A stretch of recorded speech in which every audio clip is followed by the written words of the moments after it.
Hey guys, I hope everyone's doing well. As you know, Sam Levy, real estate agent here in Phoenix, Arizona. Today I just want to talk about the pros and cons of being a real estate agent.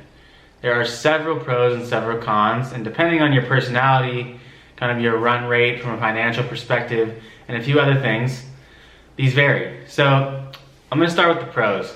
The pros are vast. There's a lot of different pros.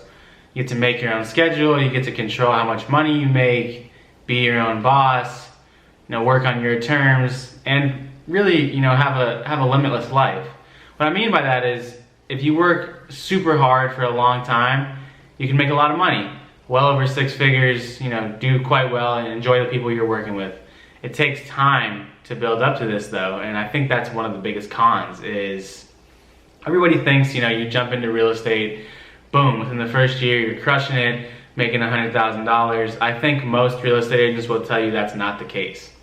When I started, I was 21 and I thought that I was gonna get in and start making a bunch of money. My first year, I didn't do so well, might have had one sale. My second year, I think I had 3 sales or something like that. It took me about 4 years, in all honesty, to start really making the amount of money that I thought was good. This last year I had an incredible year, did very well, but that was my 5th full-time year in it, and so that just goes to show you it takes time. Another con is it takes money. A lot of people believe that you don't really have to spend any type of money to grow your business in real estate. I think that's false. While you don't have to spend a crazy amount of money, you do have to spend money on things like a CRM, business cards, signs, things for marketing you have to spend on. And as you grow, your costs become bigger. You have, if you're gonna do farming, which is like, mailing a certain neighborhood to try to get market share, you have to pay for that. That's extremely expensive. Pay for an assistant, transaction coordinator. As you grow, you have more business, you have more listings, more photos to take, things like that. So there's money involved, and that's kind of a startup cost. While it's not as much as other businesses, there are definitely some startup costs. Another con is the facade that you make your own schedule. What I mean by this is it can serve as a pro and a con, rather. You do make your own schedule, however, in the beginning especially, you're really at the mercy of your clients. I'll give you an example. When a client calls you at 7 p.m. on a Tuesday night, you're pretty good to answer that. It's Tuesday, you're working, not much to do there.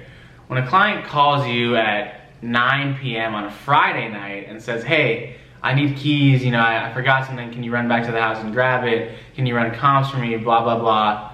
It's harder to take that call. And if you're not determined and ready for that, you shouldn't be an agent, because while yes, you set your own schedule, you also are at the client's mercy with scheduling. So those are just a few of the pros and cons of being an agent. I think that if you're good at sales, self-motivated, self-starter, you should do it 100%.